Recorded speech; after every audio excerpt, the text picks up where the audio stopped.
Hey everybody, it's Mariah and I'm back with another video about my PA school journey. I have been wanting to make this one for a very long time.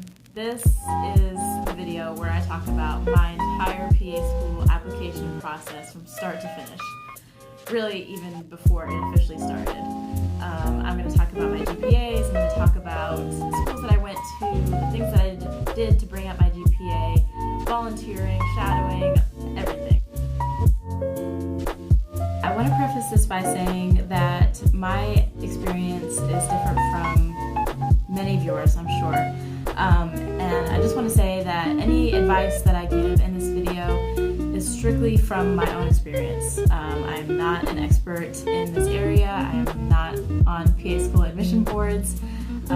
So at the end of the day, if you have a question about something, I really encourage you to reach out to the schools that you're applying to. Reach out to the admissions team. Do not be afraid to email or call if you have questions during your application process, because that is going to be your best source of information. I know that everyone's situation is different, and I just want everyone to be able to take from my experience what they can and learn from it, because there were a lot of things that I wish that I had done differently. Hopefully it will help some of you guys as you journey through your process of getting into PA school. So let's get started. So for undergrad, I went to Berry College, which is a small private school in North Georgia, and my entire time there, my plan was to go to medical school. I had never heard of the PA profession until really my junior year, and that's the only reason I heard about it actually was, and unfortunately kind of a negative experience for me, was because of an advisor who told me that I should consider applying to PA school, because at the time I was really struggling with my grades. My GPA really wasn't very strong, and I was a biology major at the time. He knew that I was trying to go to med school, so he told me that I should think about applying to PA school because for whatever reason, obviously this is not true, he thought that PA school would be less competitive and that it would be easier for me to handle, which, if you know anything about the PA school application process, and if you've heard anything about PA school, it is no joke. I obviously have not been to medical school, so I don't know that experience, but I can tell you it's definitely very competitive, and it is very challenging. So he was not correct about that. That was the first time that I heard about PA school ever. That was the first time I heard about the PA profession, and it was not a positive experience for me. I was very discouraged by that. I was very taken aback and just kind of offended, to be honest. And so I really didn't even consider it at all. Didn't look into it, period. So when I graduated from Berry, it was in 2013, and my GPA at the time overall was a 2.91. There are a lot of reasons for why I struggled in undergrad, some of which are due to just like financial difficulties and stress from that, some just because I didn't quite really know how to study, and that was really the main challenge for me, I think, was, you know, I went through high school not really having to have a set way of studying, not really having to have a strategy, and going from that into undergrad into a biology major where the classes were much more challenging, there was much more material being covered. It took me a long time to figure out exactly what I needed to do to succeed in that arena, and so that was unfortunately reflected in my undergrad GPA. Now by the time I graduated, I had all straight A's in my final semester, but there were many C's on my undergrad transcript, I can assure you. I honestly can't even tell you how many. There were several, and even one D, which I had to retake. So there's definitely hope for you if you have a lot of C's. It is not the end of the world. Yes, your journey will be more difficult, but I promise you it is not over. So my overall science GPA at that time when I graduated was a 3.03. After that, because I was applying to medical school at the time right after undergrad, I I realized that I needed to take the second semester of physics, which I did not take in undergrad, and I also wanted to retake the class that I got a D in, which was unfortunately statistics. Math is not my strong suit.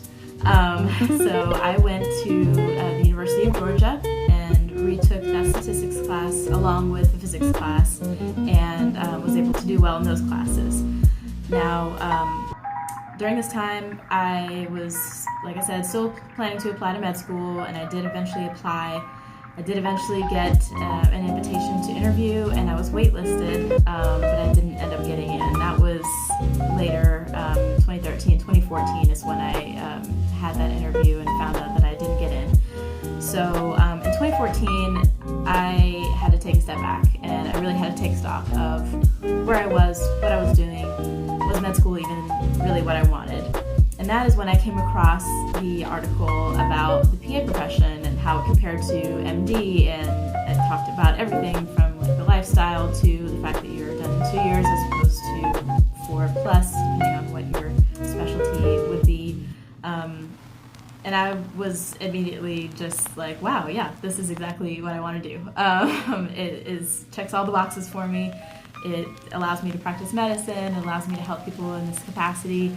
But it also allows me to have the life that I want to have outside of that. So that's when I made the switch officially. It was in 2015. And so at the beginning of that year, I decided that I needed to retake some more classes because my GPA was so low.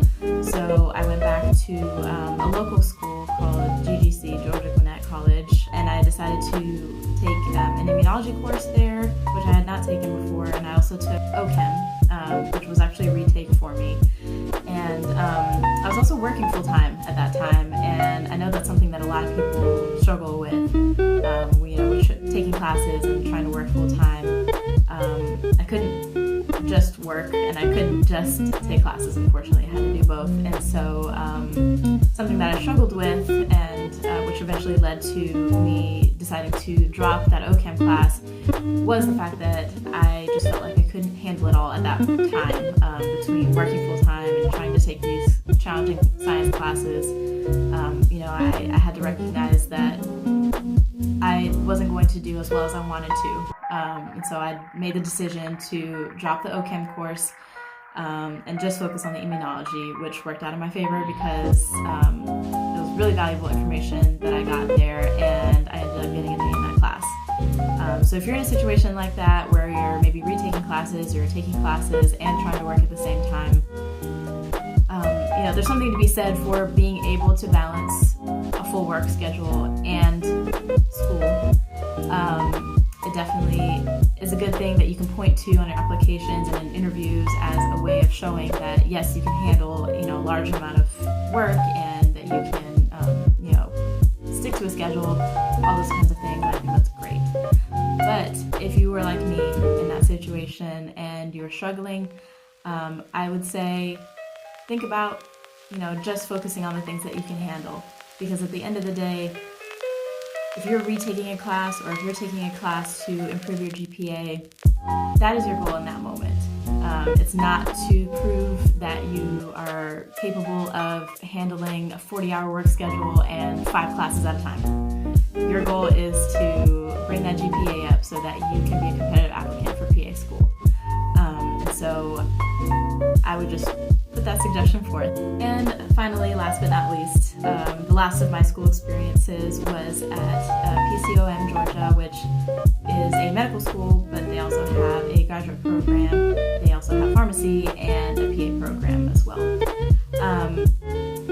I decided to take classes there and pursue the biomedical sciences program there because I realized, and again, this is just speaking for me personally, the classes that I took or retook that were undergraduate level classes were good and they were helpful for bringing my GPA up, but my GPA was honestly too low to be brought up by just taking and retaking undergraduate level classes. I had too many classes under my belt, and the way that GPAs work, it's an average. So the more classes you take, the harder it's going to be to bring that GPA up. So for me, I made the decision to pursue graduate level classes.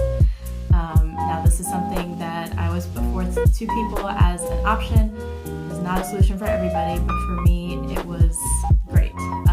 Now, one thing I will say is that if you are thinking about doing that, please make sure that you are applying to schools.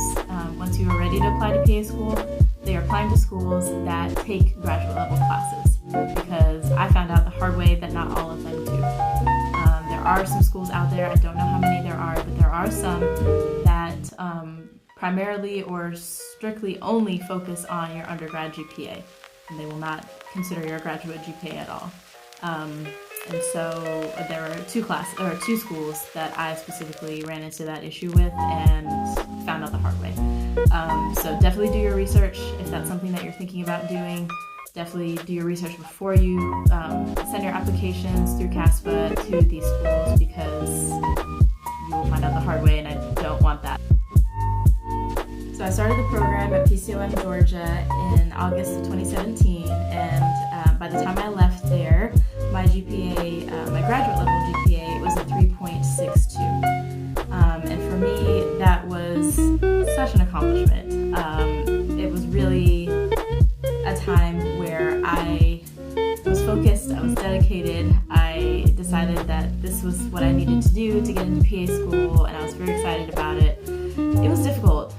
It was a very challenging program. It was a very educational experience, not just because obviously I'm in class and I'm learning about different things, but also it was just a good time for me to really realize what strategies worked for me as far as studying.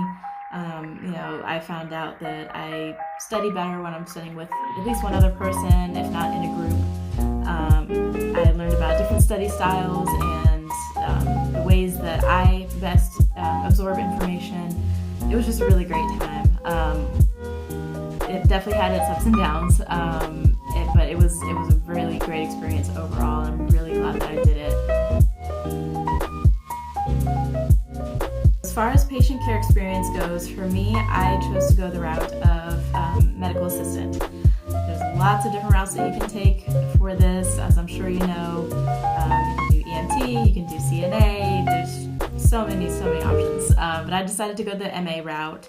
So I became certified as a medical assistant in April of 2015. I was fortunate enough to get a job working at a pediatrician's office in that August of that year, and I was there for 2 years. So during that time, I got so much valuable experience and so much knowledge, just really about everything, not just about the medicine, but really about how a private office really works, all the ins and outs of office politics and vaccine schedules, just everything that you could think of. I learned so much there, and I was really grateful for that experience. I made really close relationships with the physician that I worked with. There were also nurse practitioners at that practice as well. I made really great connections with people that they knew that allowed me to go on and find different shadowing opportunities. I also got a letter of recommendation from the physician that I worked with there. So it was a really great experience. I learned a lot, really great medical knowledge, and also hands-on experience. So I learned how to draw blood, I learned how to give vaccines, just all different kinds of stuff. So it was a really great experience there. The next thing I did, because I didn't work while I was at PCOM, there was a little bit of a hiatus. So after I left PCOM, I applied and got a job at a dermatology office, which was very different than the pediatrics office that I worked in before.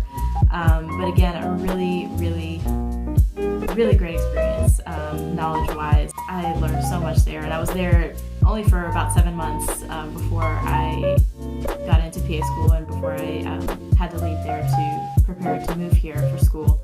But it was so great. Oh my gosh, I learned so much. I had no idea if that dermatology was so involved. It was really interesting because I thought about dermatology as, it's just people getting Botox or people with acne and things like that, but it was so much more than that. The practice that I worked at was a medical dermatology practice, so we saw a lot of different skin disorders and manifestations of systemic diseases that manifested as dermatologic issues, and just so many different things. We saw disorders that are really considered pretty rare. We would see them all the time because the physician that I worked with was very knowledgeable in those areas. During this time, I also did some volunteer work. I used my certification as a medical assistant to be able to help at a couple different free clinics that were local to me at the time. And I did that for a couple years, off and on, as much as I could. Those were super, super great experiences as well. Those were more primary care focused because they were free clinics. So we saw a wide range of diseases and people needing all kinds of different things. So refills on medications, new diagnoses, people came in needing blood work for certain things and needed prescriptions. And the practice that I was at before I left to come to PA school actually had a dispensary there. So I even got to see a little bit of the pharmacy side of things as well. But those were both great experiences as well, just getting to see really the impact of those clinics on their neighborhoods and just being there, being able to provide those services to people who are either underinsured or not insured and don't have the money to afford being able to go to a doctor every time they need something or to pay for their prescriptions. So it was really a great experience and something that was inspiring to me personally because something that I could write about is like, hey, I had this great experience where I was part of the solution of stepping in the gap for people who are underinsured or uninsured, and serving in these areas that are medically underserved. And that's what the PA profession is all about.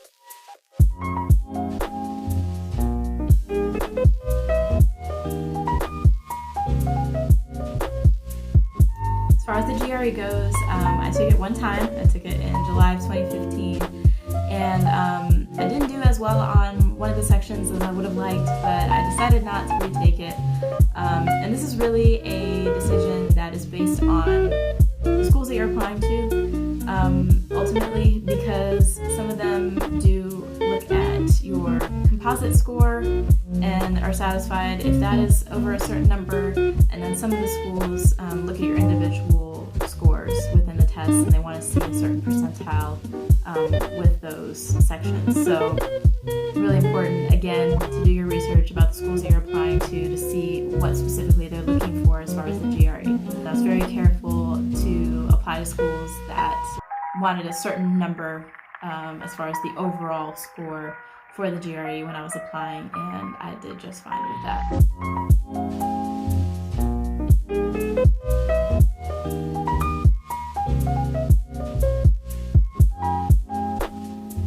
I have to admit, I'm not 100% up to date as far as testing with PA schools now. I know that there's been a lot of changes in the last few years. I know some schools have been phasing out the GRE altogether. Some schools are using the Casper test, which I actually did take once. And I know that there's a new test out there called the PCAT. Unfortunately, I don't know a whole lot about that, so I can't answer any questions about that test specifically. But always make sure that you're checking with the schools, looking at their websites. If there's any questions that you have that aren't answered on their websites, not being afraid to reach out to those individual schools and their admissions teams to find out exactly what you need to do to stand out on your application as far as testing. Now finally, I want to talk to you about my applications overall. So the number of times that I applied and how many schools I applied to. So the first time I applied was in the 2015-2016 application cycle. And at that time, I applied to just 4 schools. 3 of them were local in the same state as I was living at the time, as well as 1 additional school in California, which is where I'm originally from. The one thing that I will say about applying to PA school is that it really, really benefits you to apply to schools that are not only in your state, but that are in other places. And the reason I say this is because ultimately, unless you have a circumstance where you have a family or some other reason why you need to stay where you are, it's really not going to help you to limit yourself to just your state. The main thing when you're applying to PA schools is really your application. Are you a good fit for that school? Do you meet all the requirements that they have? That is going to be the thing that's most important in that process, and that should be what drives your applications. So for me, I made the mistake the first few times, really, of applying to mostly schools that were nearby because I didn't want to leave my state. At the end of the day, in that last application cycle, I decided that I was going to get in. I didn't care where, and I really honed in on schools that I thought that I was going to have the best shot at. That's my advice to anybody who is thinking about where they're going to apply to schools. It is really, really, really important that you make sure to apply to schools that you meet all their requirements and that you feel that you would be a good fit there. There's a lot that goes into that. It's not just your GPA, it's not just your test scores. Look at their mission statements, look at their websites. Whatever is important to you about a PA school, write that down. Really take the time to sit there and think about what's important to you in a PA school.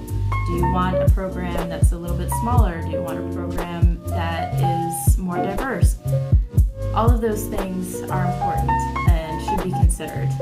It's so much more important than the location. So I really, really encourage you to think about those things when you're applying and choosing your locations. But for me personally, that first year I applied to 4 schools. One of them was in California. The other 3 were in Georgia.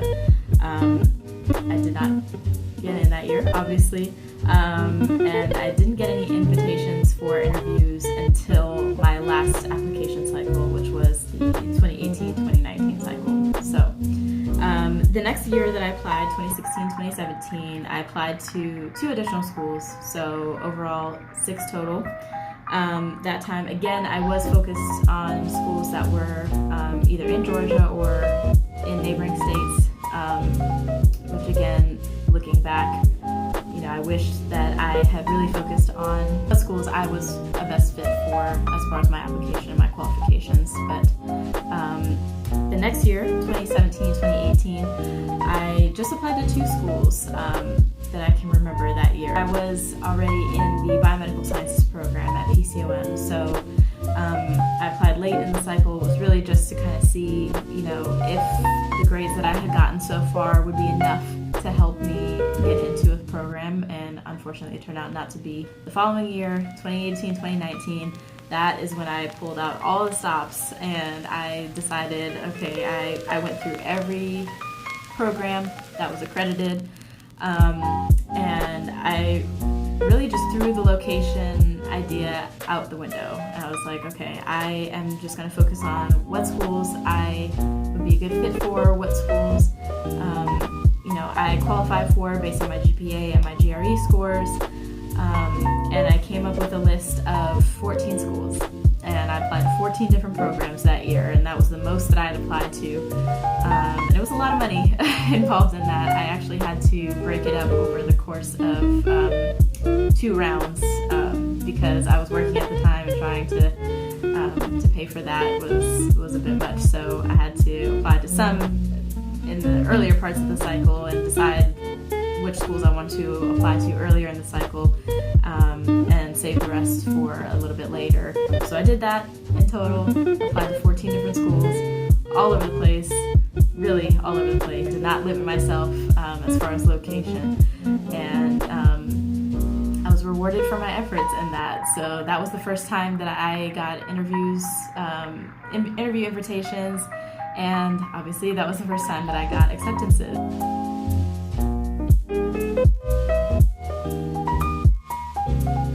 So that was a lot. I know that this is probably a long video, a lot of information that I just threw at you, so I appreciate you if you're still watching to this point. I hope that the information that I shared in this video was helpful to you. I am in no way telling anyone to mirror what I did, because looking back, I made a lot of mistakes, and there were a lot of things that I wish I had done differently. That's why I'm here, and that's why I'm sharing this information, because I want people to learn from my mistakes and also to be inspired and to know that you can make mistakes in this process and still get to where you want to be. And it's definitely possible. So that's why I'm here. That's why I'm sharing this information. I hope it helps. And if you have any questions, please feel free to reach out to me. You can comment below. You can send me a message on Instagram. Any way that you would like to reach out, please do. I love answering questions. I love helping people any way that I can with this. So thank you so much for watching. As always, please stay well, and I wish you guys the best of luck.